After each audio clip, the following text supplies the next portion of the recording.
Hey, thanks for checking out Live on Tape Delay, episode 547. In Western New York, I'm Chris Wilson. On the other end of the internet, John Rabeens Raycroft. On the other end of town, Rob Fiasco.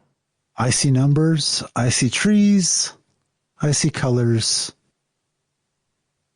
Doesn't have to rhyme. Insert your own rhyme, I guess, right there. Here's 547. Enjoy.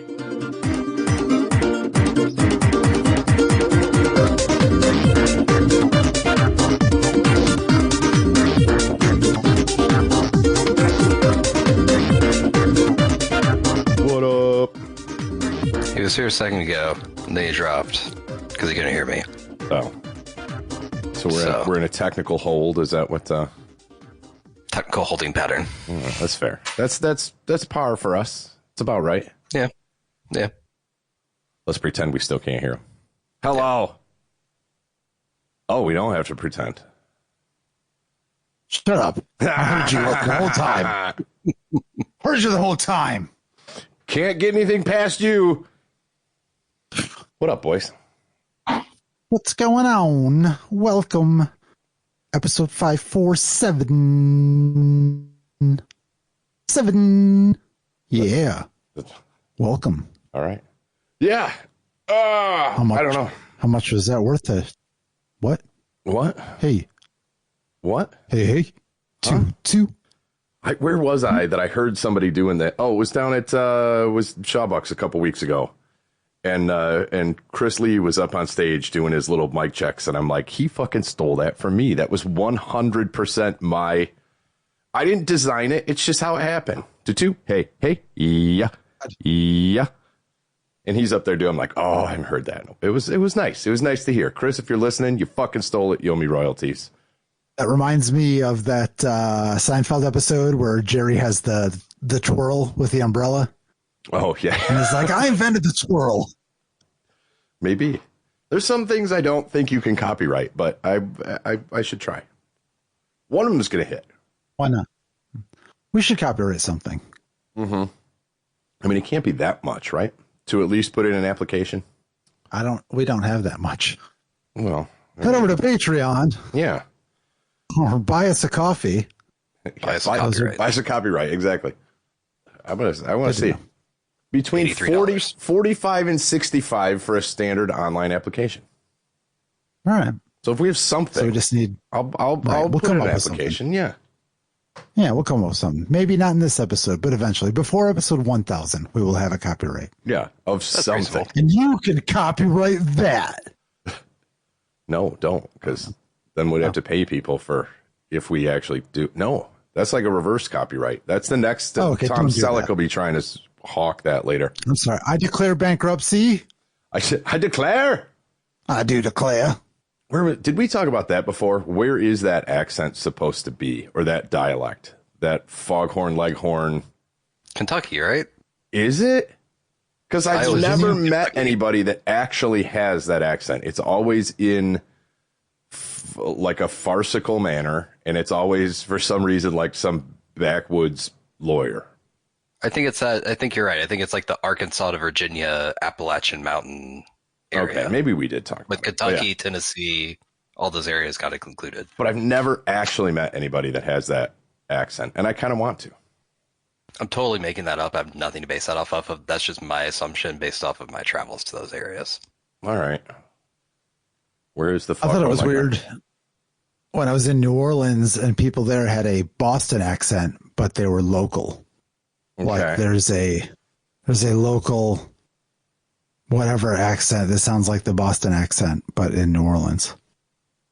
That's interesting because it's more. You would think it would be almost more foghorn leghorn and with some French twist in there, a little Cajun. You know what I'm saying? Right. And they weren't transplants? No. Yeah, that's apparently that's a thing. What about jive? I don't know that that's an accent.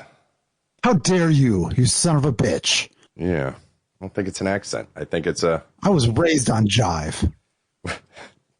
Can you say that? I don't know. That's what Chris Lee taught me. Yeah, I don't think it's an accent. I think it's I don't know, what do you call that?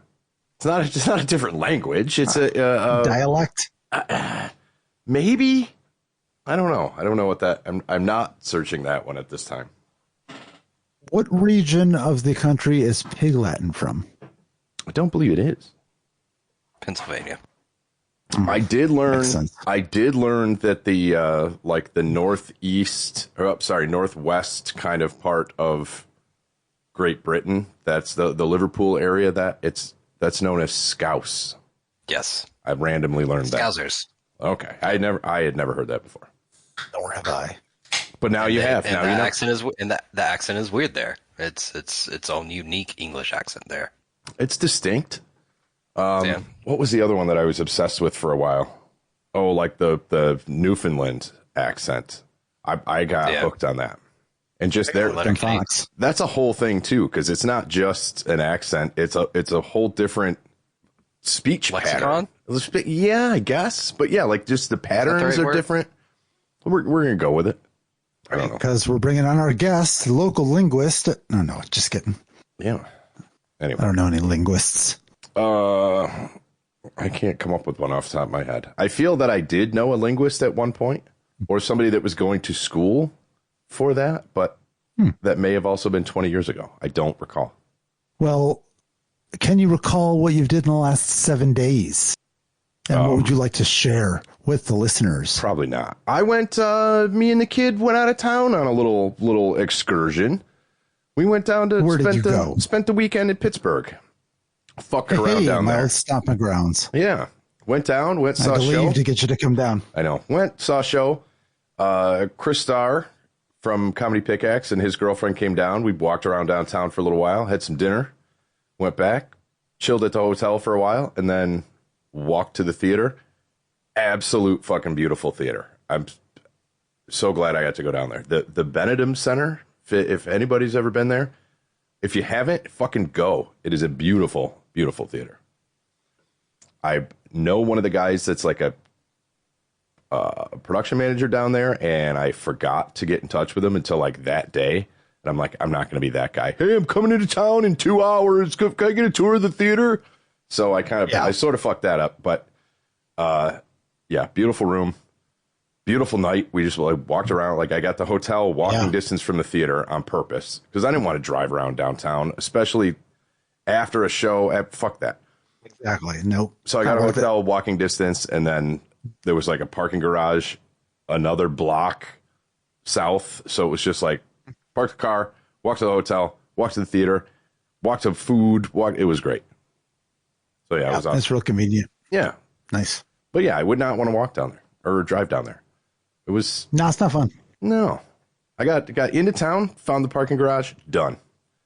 And then I'm like, I don't know how long this, I don't know how much parking is, weekend parking, and it's overnight and whatever else. I'm like, fuck it, who cares? So I literally had no idea. And I got there about 3 o'clock, like 2 o'clock in the afternoon on Saturday. And we were leaving at 11 on Sunday, $16 to park. How the fuck can you beat that? You can't. But no, inflation is not hitting the parking. Apparently not. And not overnight Saturday to Sunday, at least. I think that like during the day, the rates were a lot higher, but got it. I didn't give a fuck. No, it was great. It was really cool. I haven't been out of town in a while, so that was fun.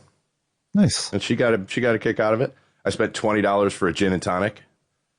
The first time I did it, I didn't realize I spent $20 on a gin and tonic because we got it with some other stuff and whatever. And then the opening act went up, and we're like in the back of I'm right by one of the doors to go out to the lobby. So I'm like, fuck it, I'm getting another one. So I go out and just get it was a double G&T, $20. I'm like, God damn it. So yeah, not only did I get one, I got two. Worth it. You saved on parking. But I just, yeah, exactly. So I was willing to spend $50 on parking. So yeah, it was fine. But and you didn't have to get an Uber. You didn't have to get Lyft. You didn't have to drive. Like, yeah. I did, however, have to get a suite for the night because that's all that was available when I booked it within walking distance. So I'm like, all right. But again, I do this once every 5 years. Yep. I can do a $500 hotel. That's right. But no, it was fun, and it was out of my wheelhouse. So it was real fun. Hopefully you used a card that got you some points or some cash back. I did. Yeah. There you go. So, yeah. So it makes up for. I might be able to pay off that G&T with it. There you go. I didn't think about that. I'd have gotten a third one then. Oh. What about you, Ray? What'd you do? We took the dogs to a grooming appointment at a place called the Green Bone in Houston. They do they do a fantastic job though. Dogs are super clean. We got the little border collie we're taking to California. We got the tip of her tail dyed purple.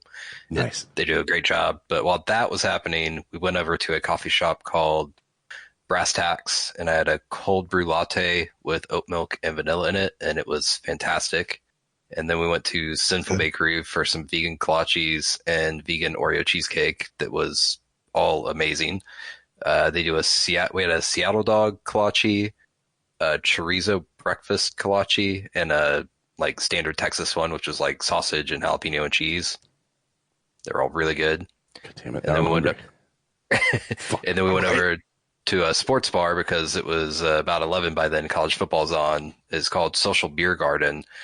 Nobody was there.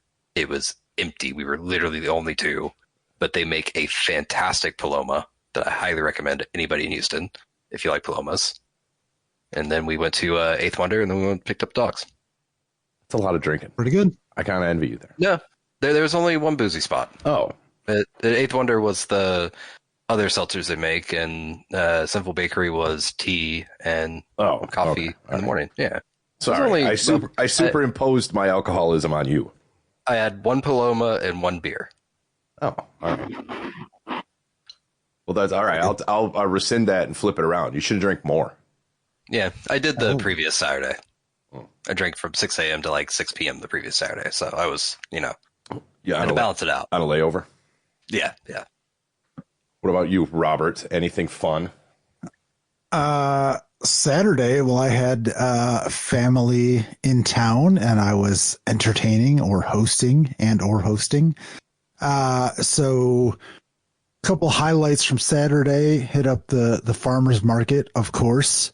There is a gentleman there that I used to work with at Hot Topic. Him and his, I'm going to say wife, are selling flowers that they're growing in their garden. So they have just like little bouquets and things for usually a fair price. They're using the money to like fund a trip for their kids to Disney or something like that. So that's cool. Grabbing one of those because it's nice just to have some fresh flowers on the table. Who doesn't want fresh flowers, right?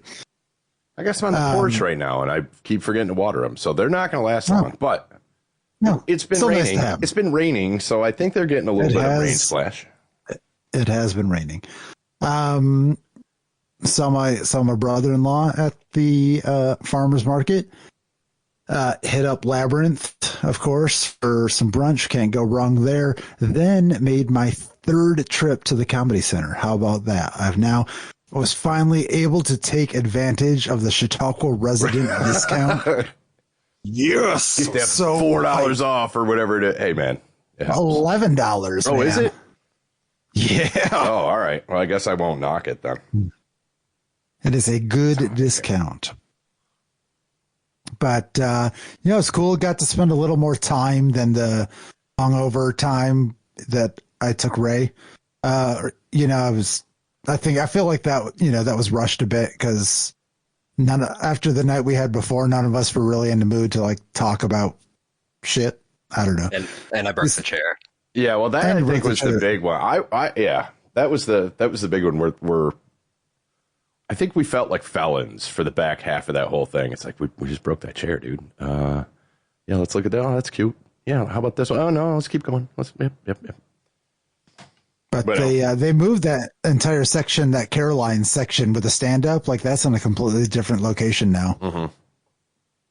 Every time I've been down there, that whole thing is different because it was the Caroline's one. One time I was in there, it was the Gary Shanley show set.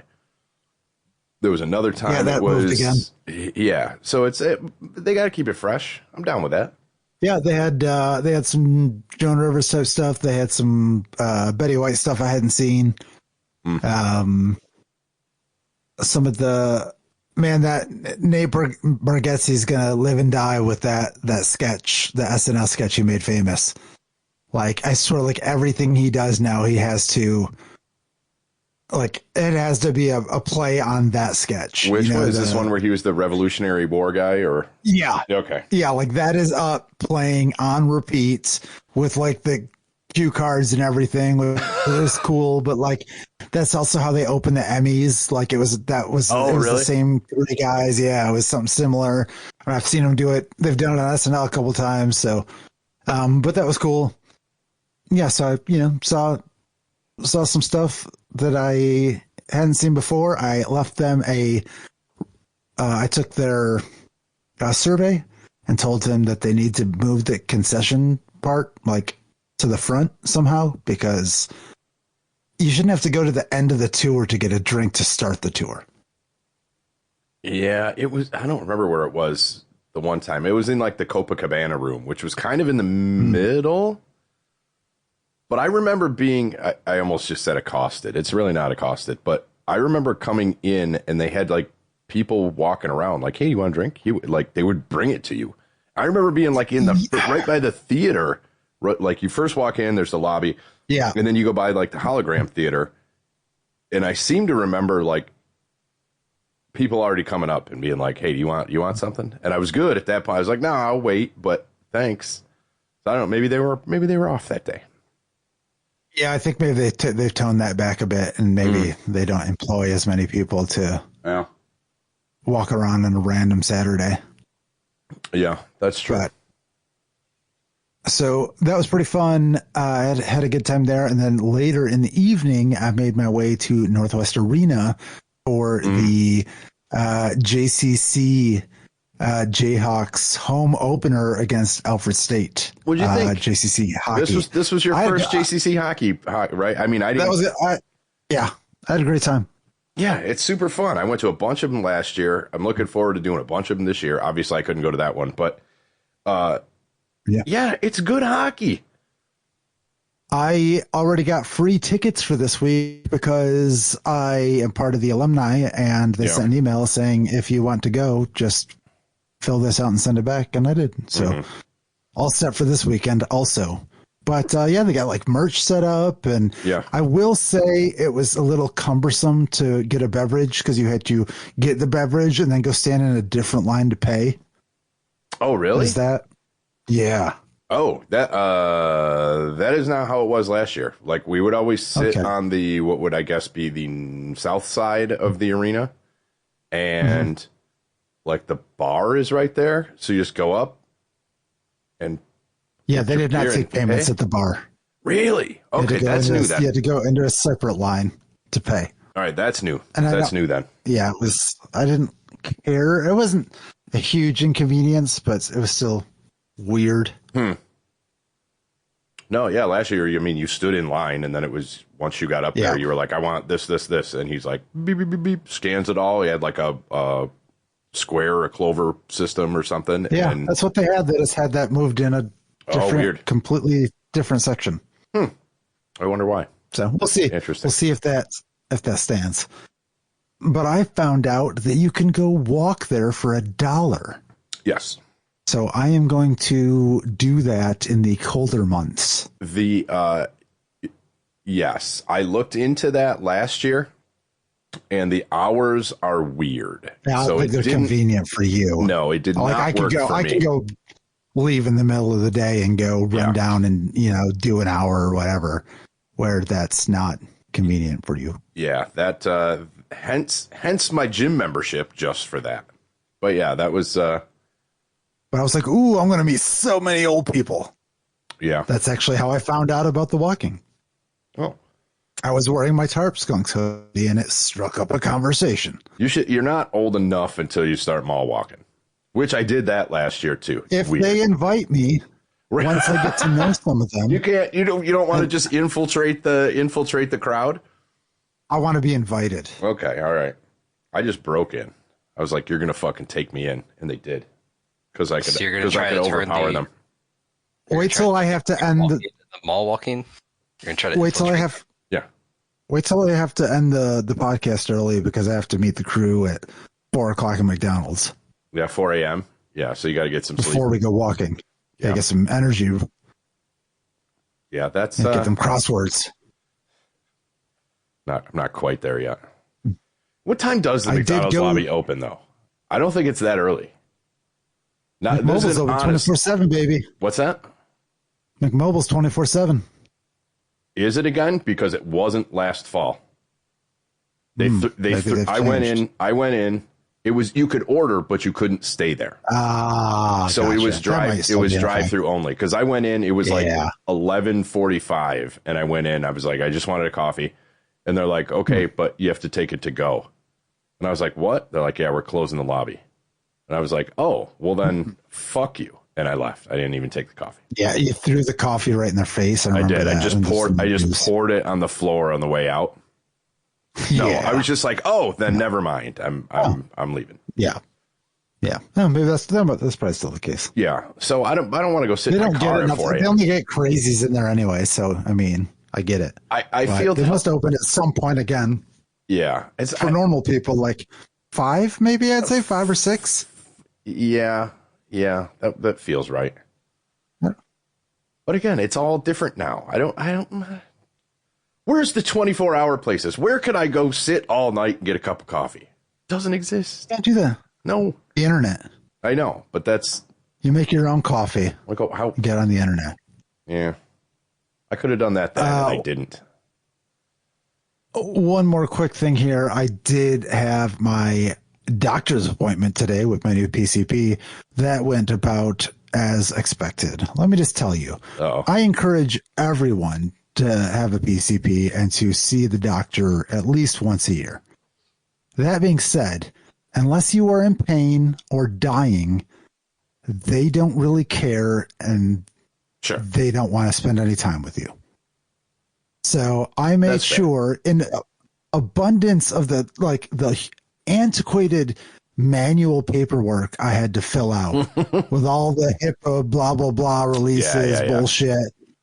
I decided I was just going to write up a 1 sheet, which ended up being like 2 sheets, but they basically said, here's what I'm going to tell you. And here's what I'm looking for.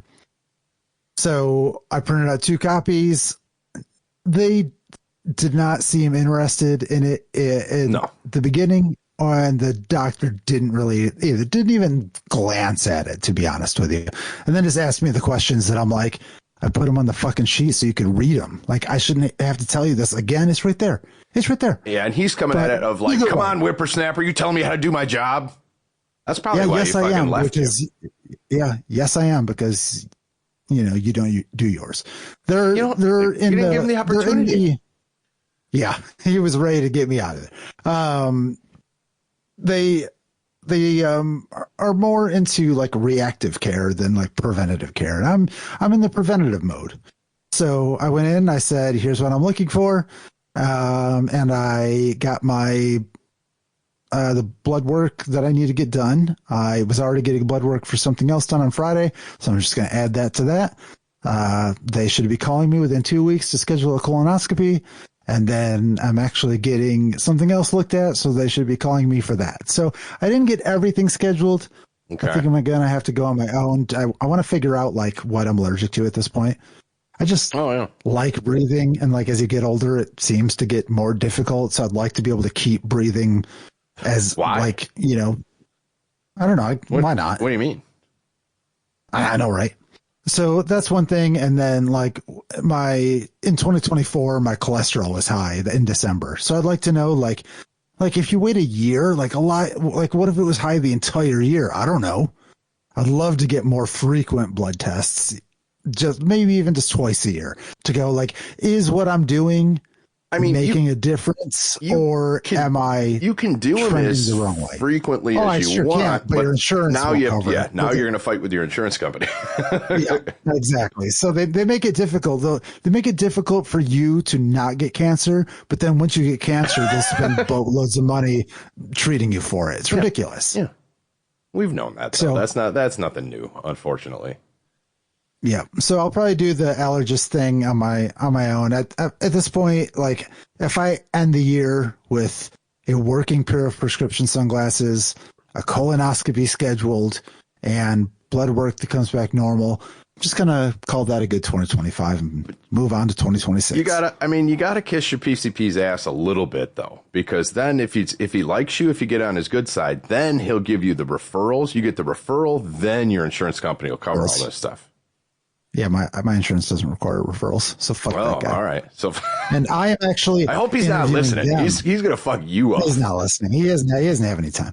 He's so busy. I'm interviewing them to be my doctor. It's not the other way around. If I don't like this guy, I'll go to the next guy and the next guy and the next guy. I don't give a shit. Like, just because, like, I'm not bound to you for any reason. No, absolutely not. So, and that's a lot of people. A lot of people feel stuck. Oh, really? I've been with that person. You know, I think so. Well, older people probably. Oh, maybe. It's just so difficult to like figure out how to even like go to the doctor, which is why I don't. It's much easier to do in a smaller town. I'll tell you that. I could see that. Yeah, I could see that. Everything's close, and we do have things here. Like, we have a hospital here.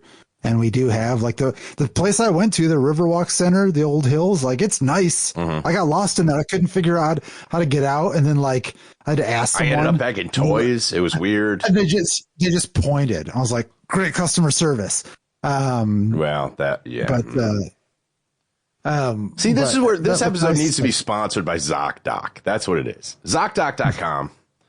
For all your doctor needs, just sign it. Put in your insurance. Really, at this point, you can get blood work scheduled. You can get everything scheduled. If you could find a doctor anywhere in the United States, as long as they can practice, I guess, in the state that you're in.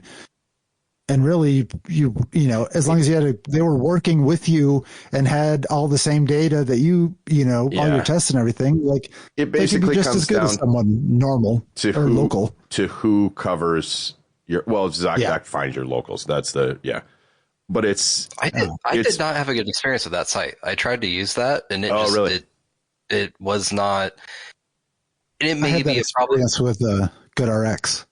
Yeah, and it may just be an issue in Houston because there's so many like different things available. Like there's this Kelsey C. Bull clinic that does all of these things, but they don't do this service you want. But then there's this other clinic over here that does 35 other things, but they don't do the other service that you wanted that this one does. And it's like, how do you find which one does all of it? Yeah, you don't. You find your PCP that you like and then let them send you where they want. That's as we were saying. When I was leaving, because they scheduled a follow-up in September of 2026. Mm-hmm. And they give me the blood work, and they're like, you just have to have this done sometime before your next appointment. My next appointment?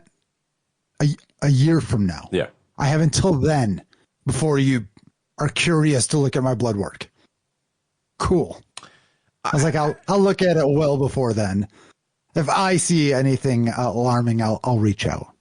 Don't stress yourself out over there. Yeah, I don't know. It's probably not right, but I do take a little bit more passive approach on it because a year does seem exorbitant. You can't do that or you'll die. I don't know. I just don't feel that way. I mean, I don't feel that it's like I got my shit done today. I need the results tomorrow. Because even if there is some negative stuff, I don't know. I just don't feel that like jumping the gun on treatment on that shit is. Yes. Don't go a year. Don't go 5 years. You know what I mean? But I don't know. I'm just saying that you're assigning me blood work now, and you don't care if I get it anytime between now and 364 days from now. Right, because they're telling you that's the next time we're going to look at it unless you schedule something earlier. That's terrible. That's not proactive. No, it's not. No, and that's we've already said that. How we can beat that horse to the fucking ground. You can go to the dentist. I've got a little cavity. They're like, yeah, you got a little cavity in here, but we're going to wait till your x-rays next year. I'm like, oh, okay, so I've just got this potential cavity for next year. Yeah, okay. And now it's not causing me any pain, so I don't really give a shit. But they're like, yeah, there's probably something going on in there. We'll know next year. Okay. All right. Now, does it piss me off a little bit? The amount of money that comes out of every paycheck of mine that goes to this health care system, I deserve better care. That's simple as that. We really shouldn't have to have money come out of our paycheck to cover it, but well, you can keep keep preaching that one, buddy. Anywho, moving on. Yeah, this is going nowhere. This is we've done this 2 weeks in a row. We may want to avoid this in the future. What? Wait, no. Done what 2 weeks in a row? Complained about healthcare. What are you talking about? I'll complain about healthcare for the next 1,000 episodes until it's different, man. Like, I'm sorry. Terrible. Like, it just is what it is. And I'm personally affected by it, and I would hope that our listeners would get something from that. So I'm not going to shy away. I'm sorry, I'm not going to kill the episode. Wow. We even went there. All right. Hey, how about our next story? Humans could now have 7 senses. What? I've got 2 that are coming on right now. What would be the 2 senses that you would want in addition to the 5 that you have? I need a list of available senses. Yeah, exactly. No, well, that's what I'm saying. There aren't anymore. That's the question. You think. Because you've got sight, smell, touch, taste, and the last one that I can't think of. Hearing. What else is there? I don't want more senses. I have too many already. Because the whole idea is now they've looked at this and it's like, okay, as your brain is making memories from these 5 senses, there's room that could flesh out the memories more. I don't know the fucking science behind this whole thing, but I get overwhelmed with the 5 senses I have and the touch and too many sounds and sights and things like that. I don't need more. But that's what I mean. It's like you wouldn't know the difference. So it's everything that I could think of at first was just a subset of what we already have. So it's like, oh shit, echolocation. Nope, that's just a function of hearing. Oh, okay. It's like, oh, fucking X-ray vision. I don't know, whatever. Nope, that's a subset of sight already. So what? And I'm posing this question because it's just to get your brain juices going. What else is there that's a sense? The only thing I could come up with would be like the fucking force. You know what I mean? Where you could like, you could sense energies from things, from, you know what I mean? It's chi, it's the force, it's whatever you want to call it. That's the only thing I could really come up with. Now, within this article that Rob posted, they did say, like the ability to key in on like the magnetic forces of the earth. Okay, I kind of get that because some, sharks can do that. A lot of other water animals can kind of do that. Migrating animals can do that. All right. Okay, I'll take that. But really, what else is there? I couldn't come up with another one. So I want to know, and I'm reading through this. I'm like, give me some examples. They don't give any. God damn it. They sure don't. So, but yeah, because even, it's everything else I would come up with is like a superpower. It's not a sense like, oh, telekinesis. Nope. That's a superpower. It's not a sense. So I don't know. But yeah, apparently there's room. At what point, there's room in our brains for like more information, apparently.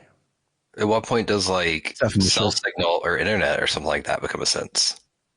Yeah. Well, forms of communication, forms of radiation, of electromagnetic, that kind of, yeah. I mean, I'd be down with that. I don't want to really interpret it, but yeah, but if you could like harness it and like, I don't know, share it with a device or something and be your own like hotspot. I think that becomes more than a sense, but yeah, I mean, that's Neuralink's out there, kids. You go check it out. But yeah, Neuralink. Yeah. But without Elon's involvement. Yeah, right. Right. But I don't know. Just Link. What would you do with, I don't know, because your senses are basically, they're survival tactics, right? That's why they've evolved. If you lose one, your other ones become heightened. Isn't that correct? Or so they say. I don't know that there's any actual scientific anything on that, but could you consider like a personal like radar, like the ability to see everybody around you at all times as like a sense? Like I think of like for athletes, like if you're an athlete and you can just sense that somebody was there versus having to, think about them. Maybe, but that goes into kind of my force or chi theory of you would kind of know. And I think people kind of do have it. Like, when somebody, you get that feeling of somebody looking over your shoulder, you're like, I need more of that for the soccer field. I don't have enough of it. Yeah, but to open that up to like 360 vision. No, again, that's a subset of a sense you already have. So it's got to be something that we don't even know of. Like you're saying, like the Wi-Fi or something like that. That's probably the closest that I could come up with. Some sort of thing that we haven't been able to measure with ourselves, but we could measure with devices. That kind of thing. I don't know. But I was curious on that. But anyway, that's not the meat and potatoes of the article. The meat and potatoes is like there's room in our brains apparently. Like I don't know how they figure that out. I read the article like twice and I couldn't figure out how they know that there's information. Like, no, there's information out there that could make your memories better. What? What? I don't even understand what that means. And so if you guys can clarify that, I'm all ears. I'll use my hearing for this. Nope, I got nothing. I think it's you go back and you look at some of the theories and things said like 200 years ago, and you're like, what? No. So maybe it's one of those. And they're like, we could potentially. Yeah, but like, how do they even know? I guess the whole point, I'm kind of poo-pooing the whole sense of the article. Humans could one day have 7 senses. Okay. By creating mathematical models of memory engrams, scientists determined that having 7 senses would maximize our mental capacity. How? I mean, they just go in there and they're like, yeah, the way your brain stores the information from your 5 senses, there's room for more. What? How do you know? Expandable RAM. I guess, yeah. Is that it? Like there's an extra slot, I think. That's what they saw. That's probably the most plausible explanation I would take. They're like, yeah, this whole section here. Yep. Room for additional storage. Yeah. Expandability. That's what there's an expansion slot, but nobody knows what to use it for yet. But if your parents didn't take Tylenol while they were pregnant with you, then you don't get access to it. Or you already have access to it, depending on how you want to look at that. I don't know. Yeah, I thought that was an interesting. I was super excited by the headline, and then I read the article, and I was like, it wasn't really what I was looking for. But. Yeah, but like I said, it got my brain going of what would the other ones be. So I was curious, and I'm glad this isn't a dig, but I'm glad that you guys weren't like, oh, it'd be this and be that. I'd be like, fuck, I didn't even think of that. Like, I couldn't come up with anything. Is the main picture? Yeah. Is the main picture on this article the girl from Theranos? It kind of looks like. It could, yeah, sort of. An AI version. Yes. Oh, if I hover over it, the description. Oh, no, now it went away. How do I get the description back? Beautiful woman immersed in the metaverse. Yeah. That's the metadata. That's what I thought. That's what I thought it was. That's what I thought when I looked at it. I was like, "That's a beautiful woman immersed in the metaverse." That's what it sounds like to me. So, I learned that, and I learned that engrams is a word, but I still don't know what a memory engram was. Yeah, I'm not. But I hope that my memory engrams were affected learning to read that word. Yeah, I've heard the word before. I still don't really know what it means, but it sounds like something. Panagram. I think that's the new game on New York Times games. Engrams. The engrams. I think I played it earlier today. That sounds racist somehow. Not sure. EN grams. Yeah, and that's. Sorry. Yeah, that's a whole different. I was using my hearing sense on that one. Yeah. My bad. Yeah. Didn't work. That's why I needed all the senses. But like, would like imagination be technically a sense? Like, could you? I don't know. I'm really stretching here. Sorry. Well, but that's an interesting question because like some people can't see things in their brains, right? And they don't have an internal monologue. See colors? Is that not see colors? They can hear colors. Hear colors. Like what the heck is that? Synesthesia. Yeah. Yeah. Like some people. What do you can't mean you hear a color? Well, some people can't imagine things though. Like they can't see, like if you say a dog, they can't see a dog in their brain. And some people don't have an internal monologue. So would an internal monologue and the ability to see things in your head be two additional senses? Well, my only counterpoint to that would be that there are people that can do that, and that's not classified as another sense. That would be more of a cognitive process. Yeah. But yeah, the synesthesia thing, that's actually interesting because that's just like confusing senses that where they get cross-wired. And I think I have like a small piece of that. I wish I had more. But like I don't. What does blue sound like? No, I don't. Yeah, I don't exactly have that. But like numbers will. I don't know why that. Oh, yeah, you said things with numbers before. Yeah, like numbers will have colors associated to them, like just or months of the year have just in my brain that like I don't know. Yeah, I'd agree with that. Like the winter months are like darker colors and the summer months are lighter colors, right? Kind of, but I don't know, it's just weird. Like September's yellow. That I guess kind of makes sense. You could say it's fall. I don't know. Yeah, it's like that transition period from summer to fall. Yeah. Like July would be like red or orange or something. Yeah, June would be orange, I guess. July somehow also orange. October purple. Don't know why that is. That's a weird one to me. September. What is September? September's, I think, yellow again. I'm going like real quick so I can go. October, black. November, blue, like a light blue.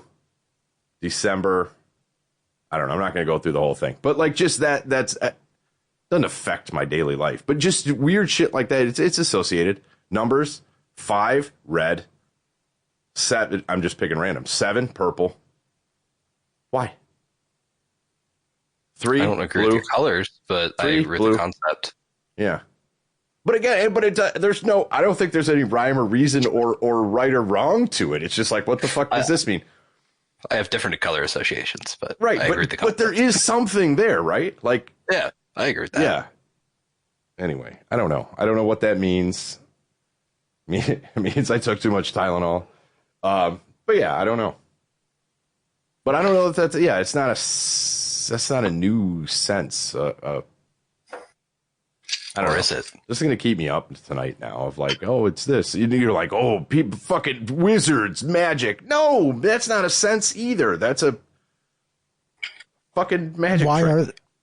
Why are the 5 senses the way that they are? How did they get assigned, and how do we know we didn't misassign something that's obvious and hitting us and we're using all the time, but we didn't assign it? Or it's more, it's not sight, it's experience or something. I don't know.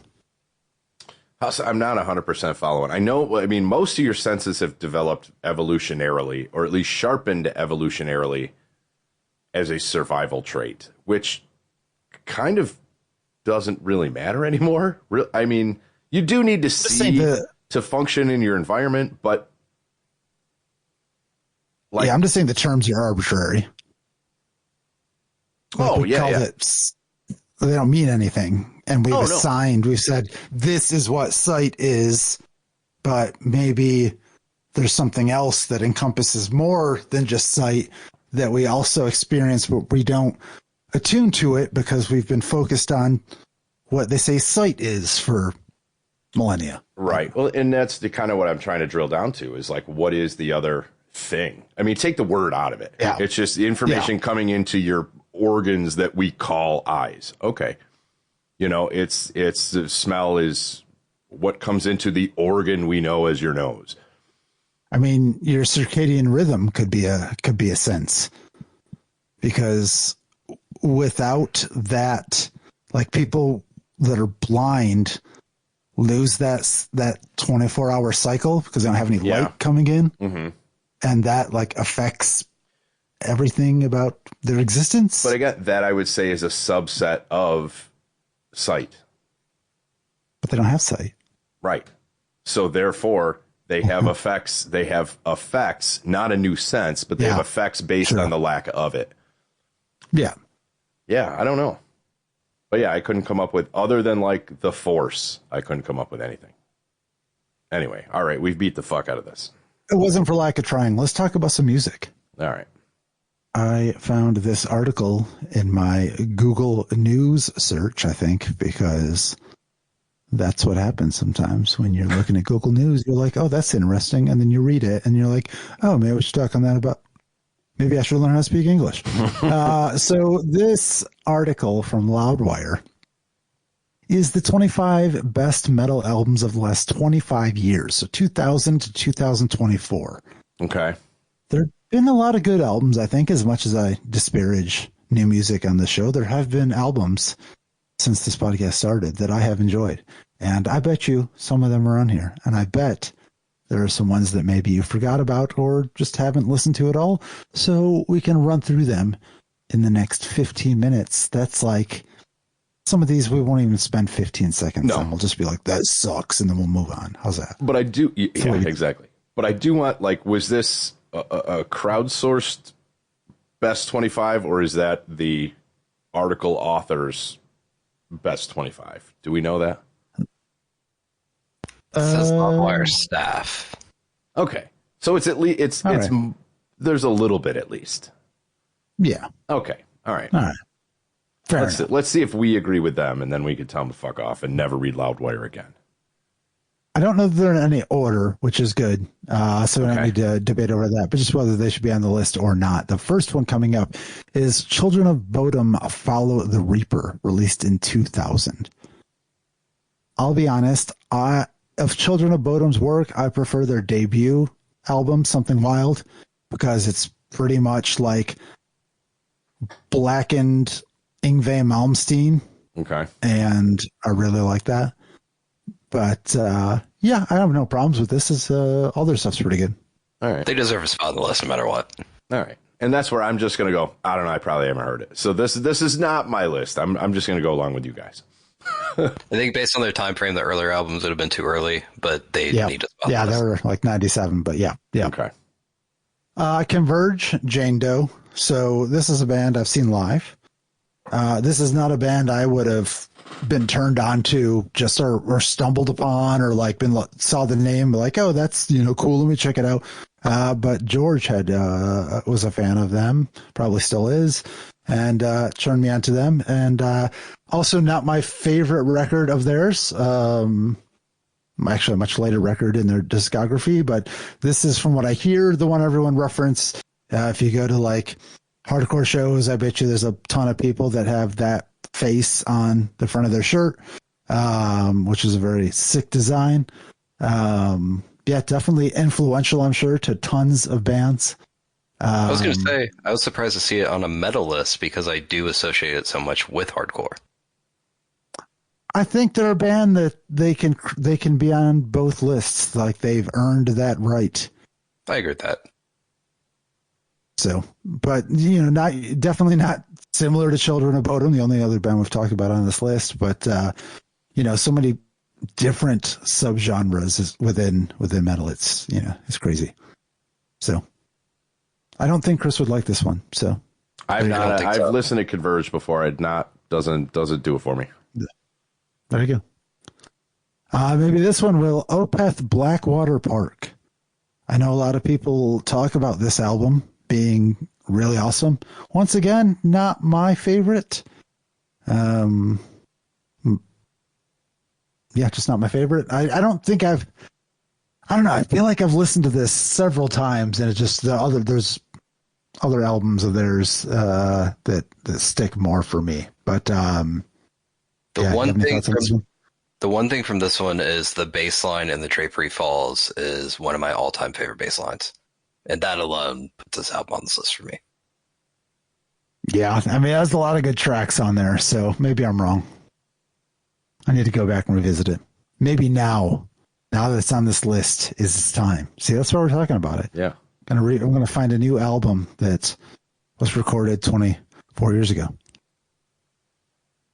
Next up is Iowa from Slipknot. I have never been a Slipknot fan. Same. I don't deny their musical talent. I think they have a lot of it. Yeah, that's where I was going to go. This was an influential album, yes. I guess I would say. I didn't mind some of the hits off of it, but Yeah. I don't know. I was never a big Slipknot guy, and I always felt that Slipknot was one of those bands that you couldn't be a casual Slipknot fan. Like you were either all in or it was like, nah, never mind. And if I have to pick one of those, I'd have to go, nah, never mind. But I'm okay with the singles. I feel like for my generation, it was like more of like and I say that because Gateway band? Like it was, you picked one. It was either Slipknot or Mudvayne or System of a Down, or like you picked one and you kind of stuck in the lane. So like for me, it was always System of a Down, and Mudvayne was my second. Are you reading ahead in class? No, but Slipknot was always like I was aware of them, but I'd never really got into them. Yeah, okay, I'm kind of in the same boat there.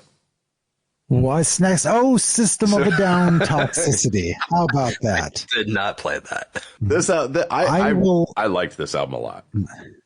I also like this album a lot. I was aware of them a little bit earlier because they had a video for Spiders off their previous record that they would show on MTV when MTV played videos.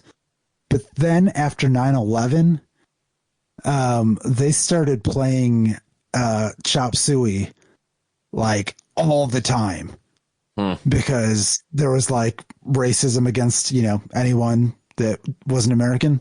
So they were like trying to be like, hey, check out all this great stuff from everywhere, inclusion. But System of a Down like got the benefit of that. Interesting. Because it blew their album up. And I think because they went from a, more, I don't know who to compare them to on of a similar band, but they just blew up on this record. And this record's pretty awesome. I can say that I learned how to play guitar by listening to this album and Creed albums because they were both blowing up. That's why you're not very good. Yeah, I know. And punk, but that really drug me down. But no, this was, I agree with everything said. Speaking of not very good, keep scrolling. I've never been a Tool fan. I'm in the never mind camp here too. I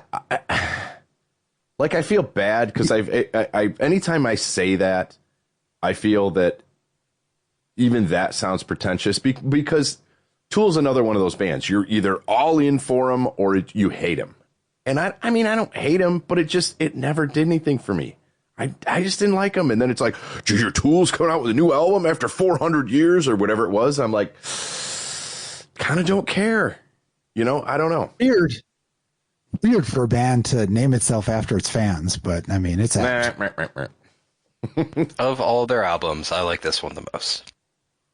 I just never got into it. I don't think it belongs on this list, but of all their albums, I like this one the most. They had, when Sober came out and they would show it on Headbangers Ball, I don't know, the rumor was that you could like mess with the tint and the brightness of like your TV to like see hidden things in the music video.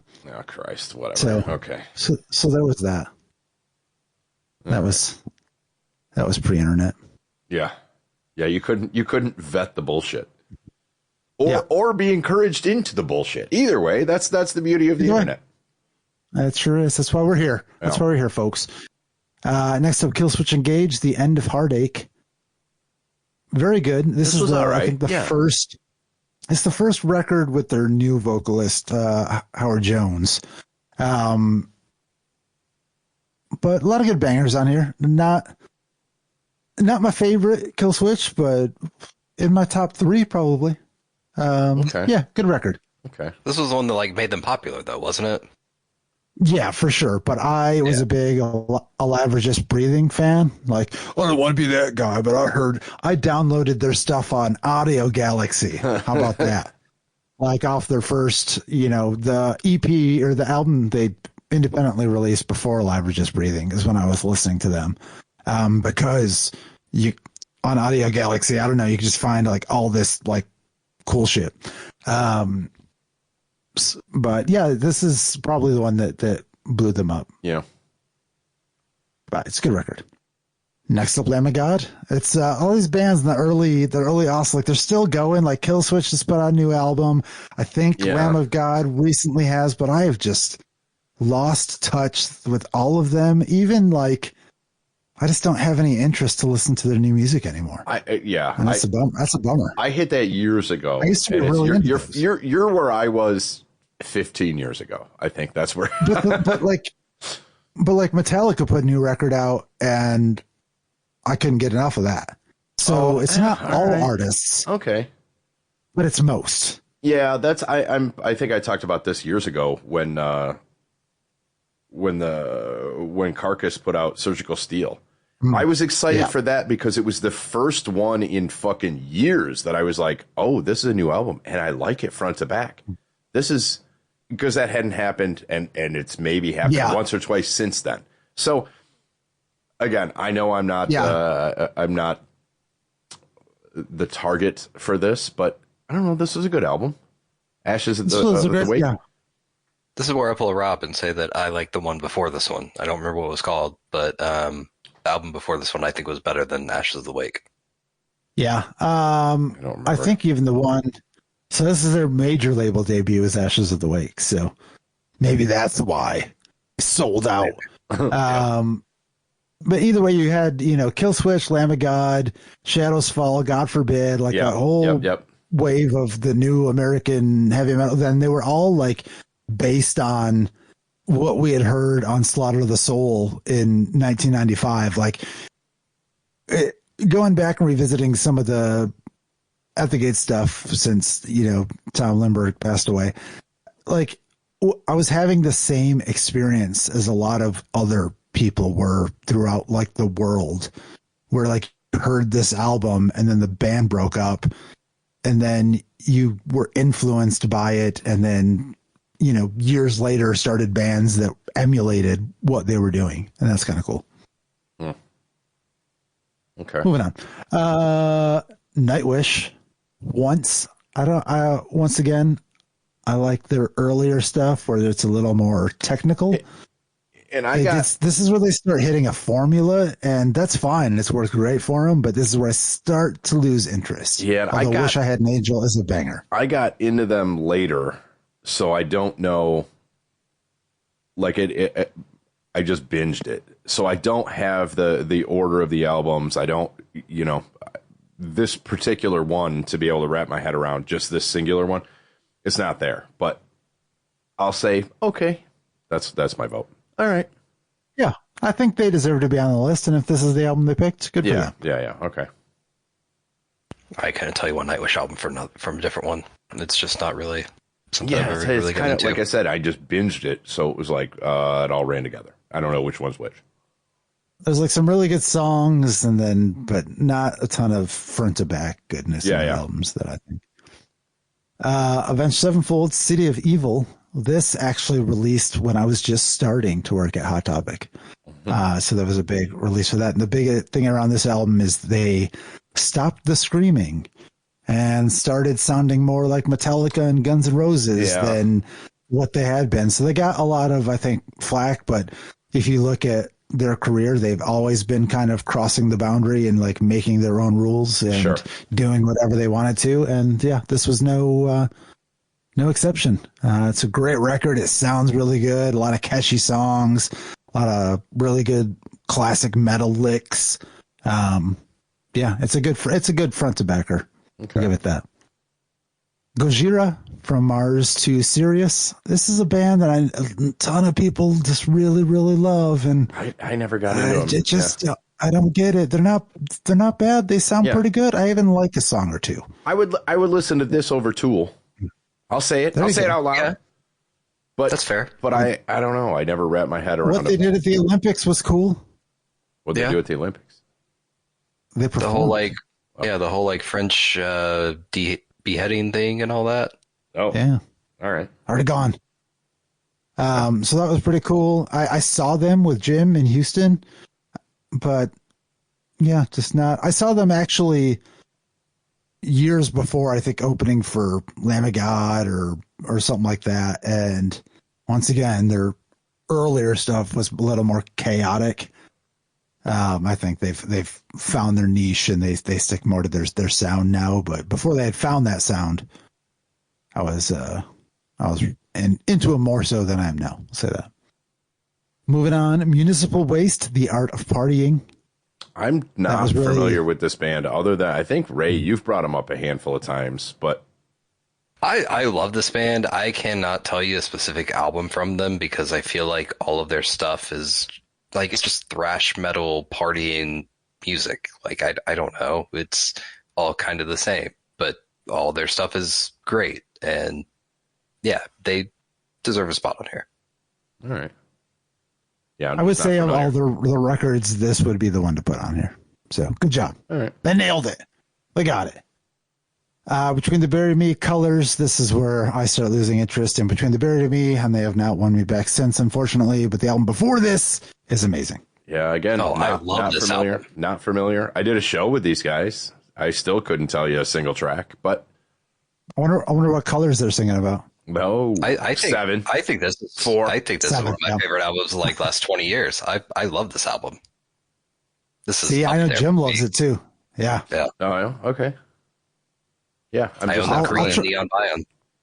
I'll try it again. It's like In Flames. And they said this, like they always put out controversial albums. They said, in a few years, go back and listen to this one. You'll think it's not as bad as our current stuff. And I was like, that works in some cases. That's interesting. At least they know. At least they know what they're kind of doing. They're like, hey, you won't like this now, but wait till you hear what we're doing in like 5 years. You'll think this is fucking heavy. Yeah, you'll fucking hate what we're doing in the future.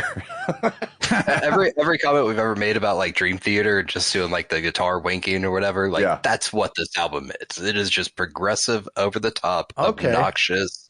Like that's probably why I don't like it, because when you say Dream Theater, like the albums I like are Awake and Images and Words that are primarily song driven. Yeah. No, this is song driven. I don't want to say it's not. Like, so now you're changing.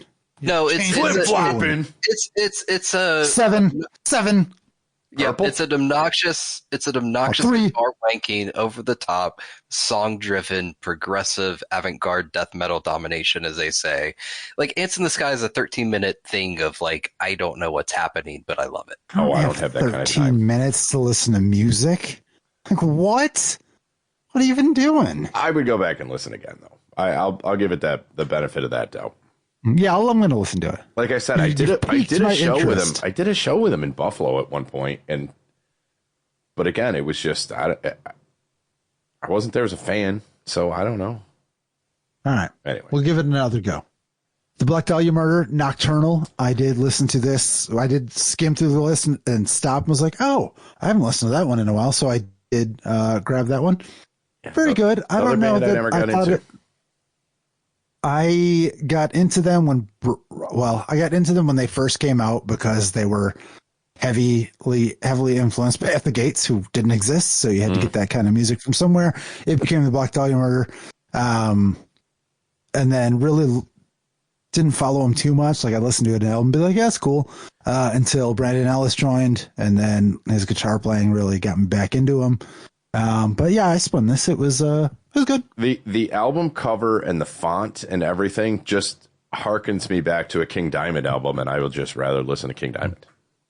Yes. Although, I mean, not in the last 25 years. But you can't go into a Black Dahlia album thinking you're going to get those like soaring vocals you will from King Diamond. No. And I'm just saying the cover, that's instantly what I think of. It's very reminiscent of like The Eye or something. I don't think they've ever put out a bad album, though. I think that is one band where every single release they've ever put out has been good. Okay. All right.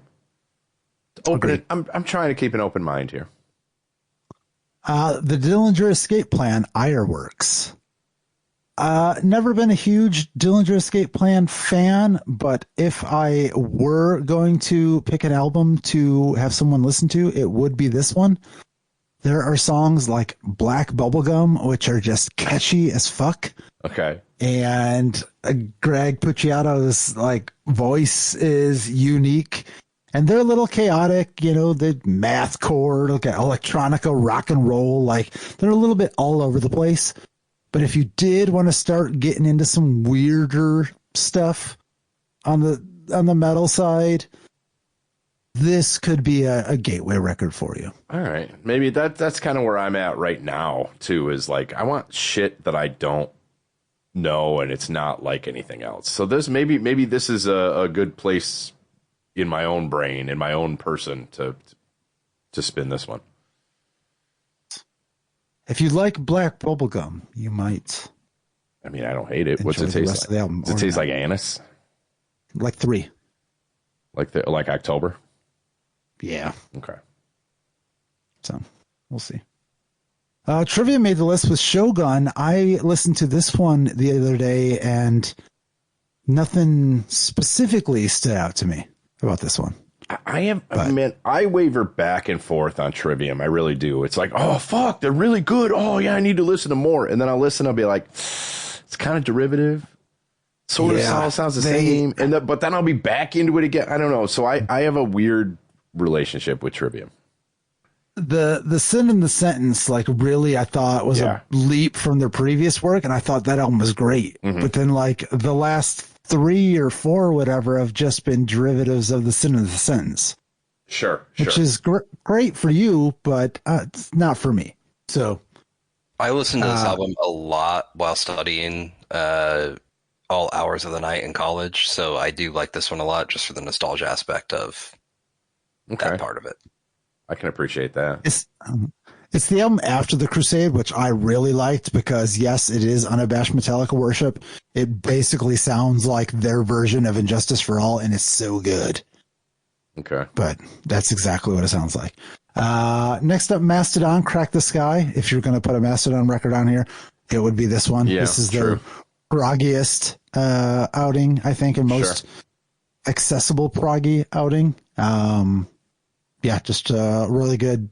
They were still finding their footing, and I think on this one they just hit it out of the park.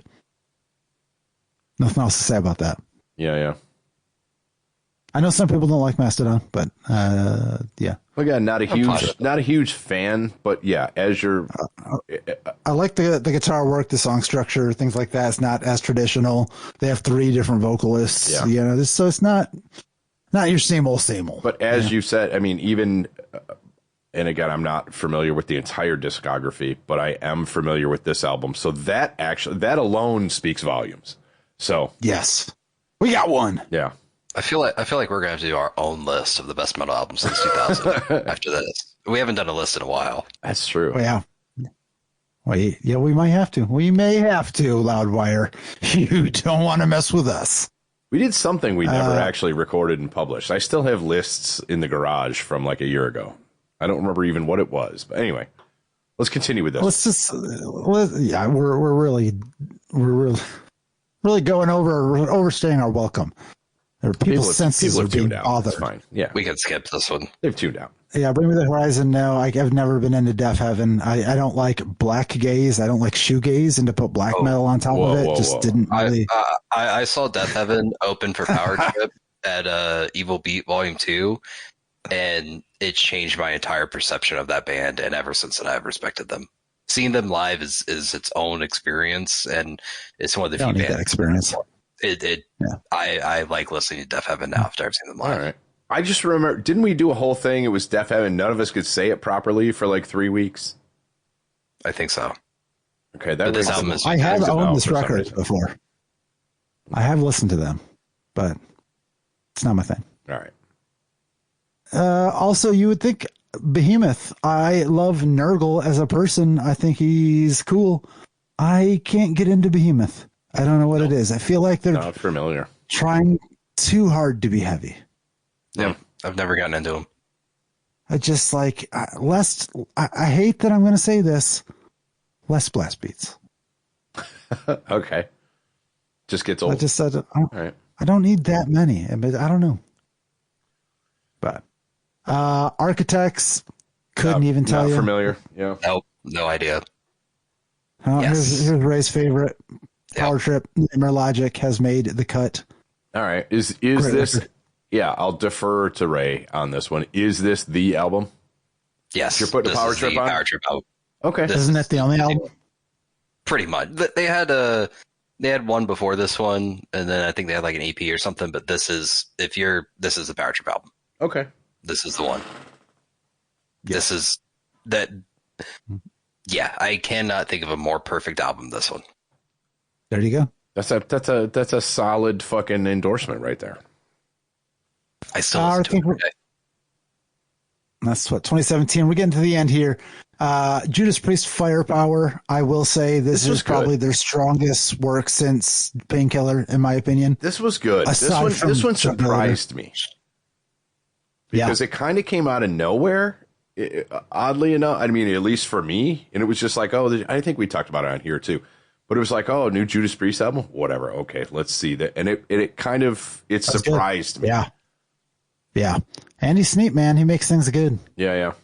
No, but it was just, I mean, the songs were good, not just production. It was, yeah. I like that one. Yep. Yeah, it was a real good one.